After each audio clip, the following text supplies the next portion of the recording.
Thank you madam. நீங்க பண்ணிருக்கிறது ரொம்ப பெரிய விஷயம். உங்களோட இந்த ட்ராப்பால ஒரு பெரிய நெட்வொர்க்கே பிடிக்க போறோம்.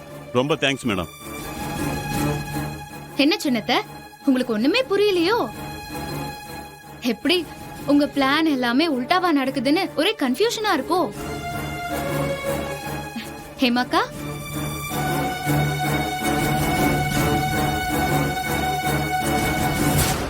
ஏங்க, நீங்க என் ரூம்க்கு வந்ததுல இருந்து, எனக்கு ஜூஸ் கொடுத்ததுல இருந்து, நான் போதையானதுல இருந்து, உங்க பேச்ச கேட்டு இங்க எல்லாருக்கும் ஜூஸ் கொடுத்ததுல இருந்து, போலீஸ் இந்திராவை அரெஸ்ட் பண்ண மாதிரி நடிச்சதுல இருந்து,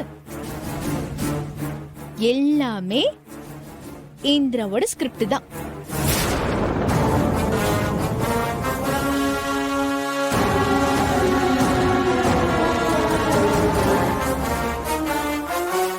அடி பாவி, தங்கச்சி தங்கச்சின்னு தலையில தூக்கி வச்சுக்கிட்டு கொண்டாடினே, அதுக்கு நீ காட்டுற நன்றி அடியுது.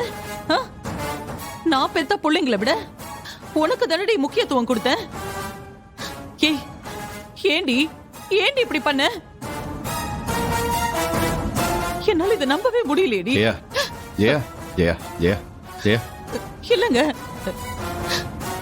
இவளுக்கு இப்படி ஒரு மனசா? என்னால நம்பவே முடியலையேங்க. என்ன இப்படி எதுவுமே தெரியாத மாதிரி அழுது நடிக்கிற?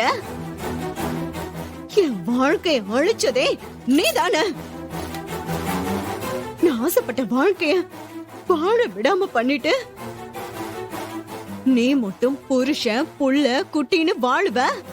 அத பார்த்துட்டு நான் சந்தோஷமா இருக்கணுமா? சொல்லு. விட மாட்டேன்டி, விட மாட்டேன். நான் உனக்கு எப்பவுமே நல்லது பண்ணதானடி நினைப்பேன். நானும் உன் மாமாவும் எத்தனை தடவை இத உன்கிட்ட பேசியிருப்போம். அப்பெல்லாம் நீதான் அக்கா எனக்கு அதெல்லாம் எதுவுமே வேண்டாம், உன் கூடவே இருந்துக்கிறேன்கான்னு நீ சொல்லல. அப்புறம் இப்ப வந்து நான் தான் எல்லாத்துக்கும் காரணங்கிற மாதிரி பேசுற. ஏய், உனக்கு ஒரு விஷயம் தெரியுமாடி? இவ்ளோ நாளா நீ பண்ற தப்பெல்லாம் தெரிஞ்சும் தெரியாத மாதிரி நான் இருந்திருக்கேன்.